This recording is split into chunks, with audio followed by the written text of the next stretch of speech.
Nicole, a librarian here at McAllen Public Library, and April is National Poetry Month. Did you know National Poetry Month is the largest literary celebration in the world? It was created in 1996 by the Academy of American Poets to increase the awareness and appreciation of poetry in the U.S. Here are some ways you can celebrate National Poetry Month. Read a new book of poetry. Check out an ebook of poetry. Watch a movie featuring a poet. Recite a poem to a family member. Try performance poetry.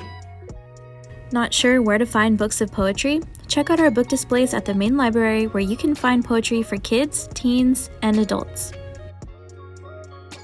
If you want to see what other poetry books we have in our collection, head to the books with the 811 Dewey number. Check out free books and audiobooks on Libby and Cloud Library. In today's book talk, I'll be talking about The Sun and Her Flowers by Rupi Kaur. There's no denying that Rupi Kaur is currently one of the most, if not the most, popular poets in America. As a 21-year-old, she wrote, illustrated, and self-published her first book of poetry called Milk and Honey.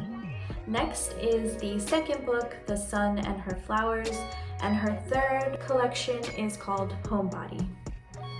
Divided into 5 chapters and illustrated by Rupi Kaur, The Sun and Her Flowers is a journey of wilting, falling, rooting, rising, and blooming. It's a celebration of love in all of its forms. It's a transcendent journey about growth and healing, ancestry and honoring one's roots, and rising up to find a home within yourself. For poets like Rupi and similar poetry collections, you may want to check out poets Tommy Pico, writer of Nature Poem, R.H. Sin, Planting Gardens in Graves, or Shono McCrae and his collection called Rapture. You can find all of these books here at the main library. Thank you for watching this episode of Book Talks. I will leave you with a poem by Rupi. "This is the recipe of life," said my mother, as she held me in her arms as I wept.